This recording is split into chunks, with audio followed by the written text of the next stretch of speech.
오늘 우리에게 주신 하나님의 말씀은 마태복음 1장 18절로 25절 말씀입니다. 마태복음 1장 18절로 25절 말씀을 다 찾으셨으면 한 절씩 교독하겠습니다. 제가 먼저 18절을 봉독해 드리겠습니다.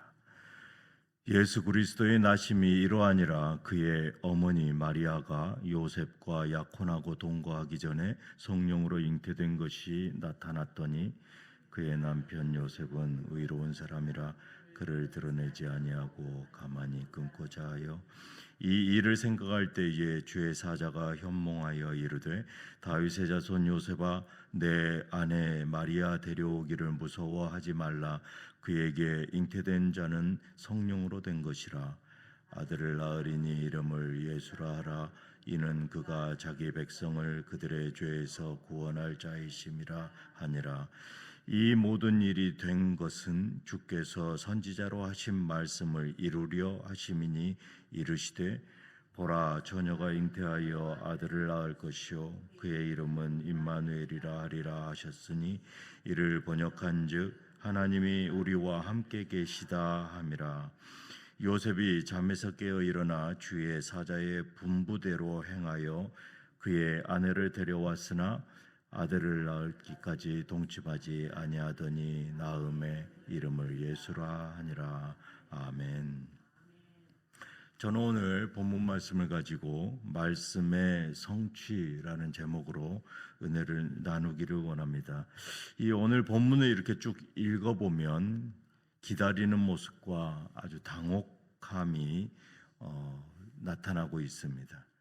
오늘 우리는 이 그리스도의 탄생의 신비가 담긴 이 마태복음 1장의 말씀을 보게 됩니다. 흔히 우리는 크리스마스라고 하면 이 화려한 조명과 기쁜 찬양을 떠올립니다. 하지만 이 본문이 보여주는 이 첫 번째 이 성탄의 이 배경은 사실 매우 당혹스럽고 혼란스러운 그러한 상황이었습니다.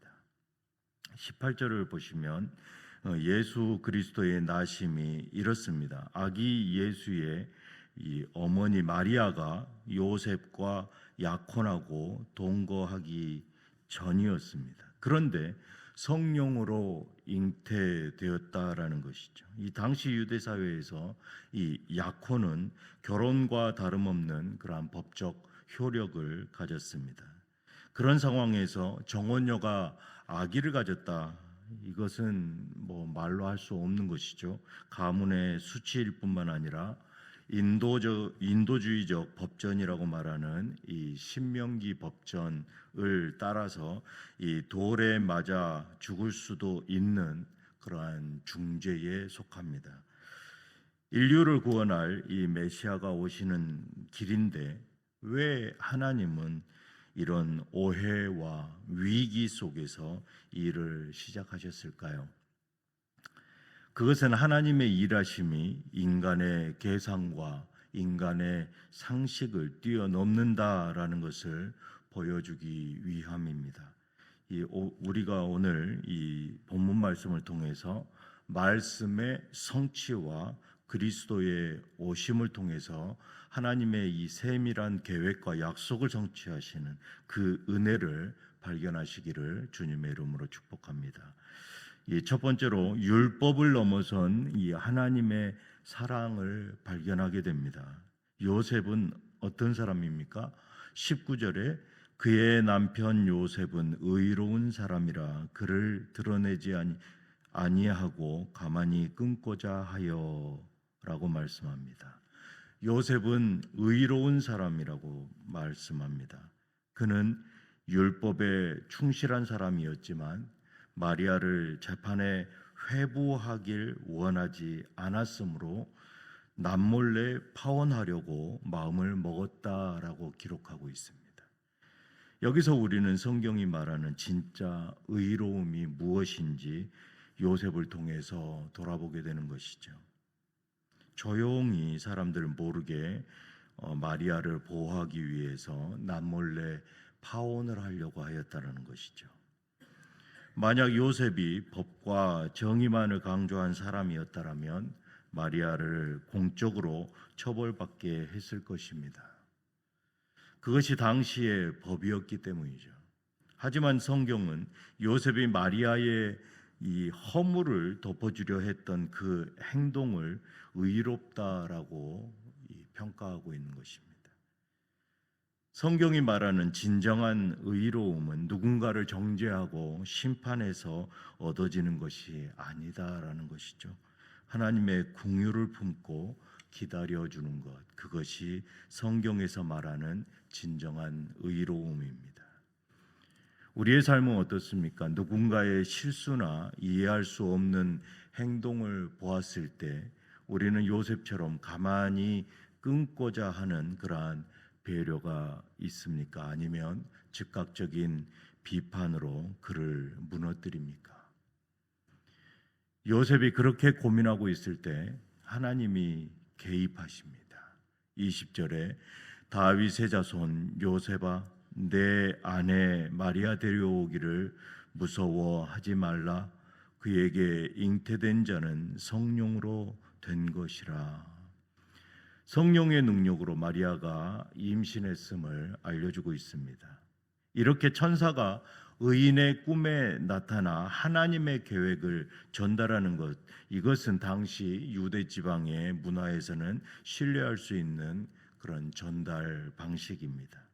이것은 의로운 요셉이 신뢰할 수 있는 하늘의 계시를 받은 사실을 확신시켜 주는 것입니다.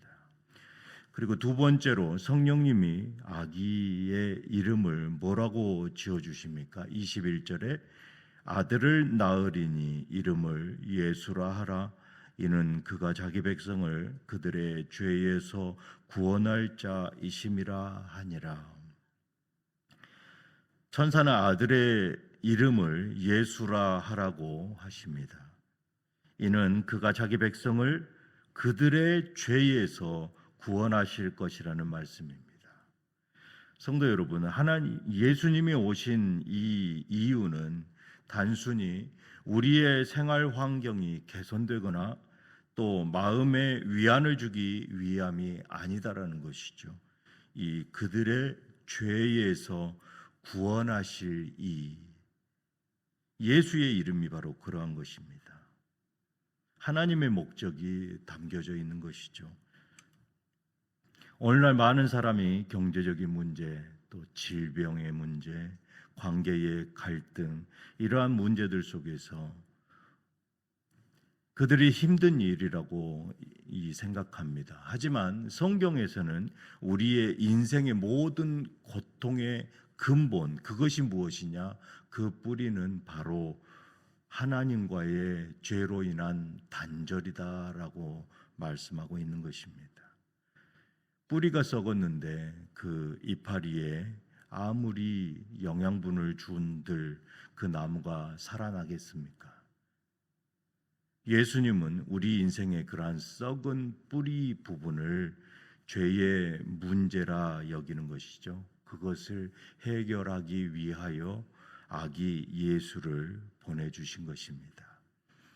세 번째로 말씀은 반드시 성취됨을 보여주고 있습니다. 22절에 이 모든 일이 된 것은 주께서 선지자로 하신 말씀을 이루려 하심이니 이르시되. 이 모든 일이 일어나게 된 것은 하나님이 예언자를 통해서 말씀하신 그 예언이 이루어지도록 하기 위해서였다라는 것입니다. 하나님은 즉흥적으로 일하시는 분이 결코 아니시죠. 이사야 선지자를 통해서 수백 년 전에 약속하신 그 말씀을 잊지 않고 성취하신 그 신실하신 하나님이십니다. 그 약속의 이름이 무엇입니까? 23절에 보라 처녀가 잉태하여 아들을 낳을 것이요 그의 이름을 임마누엘이라 하리라 하셨으니, 임마누엘은 무슨 뜻입니까? 하나님께서 우리와 함께 계신다라는 뜻입니다. 창세기부터 요한계시록에 이르기까지 성경은 일관적으로 말씀하고 있습니다. 내가 너와 함께 하겠다. 우리는 흔히 내가 잘되고 형통할 때만 하나님이 함께 하신다, 하나님을 고백할 때도 있습니다. 하지만 오늘 본문은 말씀합니다. 마리아의 임신이라는 그러한 위기 속에서, 요셉의 고뇌 속에서 하나님은 임마누엘로 함께 하셨습니다. 임마누엘은 현재 진행형이다라는 것이죠. 우리가 눈물 골짜기를 지날 때도, 또 사방이 막힌 것과 같은 그러한 답답함 속에서도 주님은 항상 그곳에서 함께 계심을 이 시간 믿으시길 축복합니다. 이제 말씀을 맺겠습니다. 우리는 잠에서 깨어나야 합니다. 24절에 요셉이 잠에서 깨어 일어나 주의 사자의 분부대로 행하여. 우리가 요셉에게서 배울 신앙은 꿈에서 깬 뒤에 그가 보였던 행동입니다. 그는 꿈속의 음성을 일반적인 꿈으로 치부하지 않았다라는 것이죠. 비록 자신의 상식으로는 도저히 받아들일 수 없는 그러한 일이었지만 하나님의 말씀이기에 그는 깨어 일어나 즉시 순종하여 마리아를 아내로 맞아들였습니다. 그가 능력 있는 신앙생활을 하지 못하는 이유가 무엇입니까? 우리는 바로 그 요셉과 같이 깨달음을 갖고 바로 일어나 행동하는 것이 아니라 그 일어남이 없기 때문입니다. 은혜를 받은 그대로 분부대로 행함이 없기 때문이다라는 것이죠. 하지만 요셉은 마리아를 데려오는 그 순종을 즉각적으로 했을 때 비로소 우리의 구원할 예수 그리스도, 아기 예수가 그 가정에서 태어나게 됐다라는 것입니다. 그 일어나 행동하는 것, 그것이 우리가 갖추어야 할 신앙의 근본인 것입니다. 사랑하는 성도 여러분, 오늘 이 아침에 우리도 요셉처럼 영적으로 깨어나길 축원합니다. 이해되지 않아도 하나님을 신뢰하시기 바랍니다. 내 의로움보다 하나님의 긍휼하심을 선택하시기 바랍니다. 그리고 무엇보다 세상 끝날까지 나와 함께 하시겠다고 말씀하신 그 임마누엘의 하나님, 그 주님을 붙잡고 담대히 이 세상을 살아나시기를 주님의 이름으로 축복합니다. 순종할 때에 우리의 삶의 현장이 말씀에 성취되는 그러한 거룩한 현장이 됨을 축복합니다. 오늘 하루도 순종하여서 말씀이 성취되는 하루 되는 저와 뉴장의 모든 성도들 되시기를 주님의 이름으로 축복합니다. 기도하시겠습니다. 우리와 항상 함께 하시겠다고 하신 임마누엘의 하나님, 오늘 하루도 내 생각을 내려놓고 오직 주의 말씀에 순종하여 구원의 기쁨 속에 살게 하여 주시옵소서. 요셉의 믿음처럼 음성을 듣고 즉각적으로 행동하는 신앙인 되게 하여 주시옵소서. 우리 주 예수 그리스도 이름으로 기도드리옵나이다. 아멘.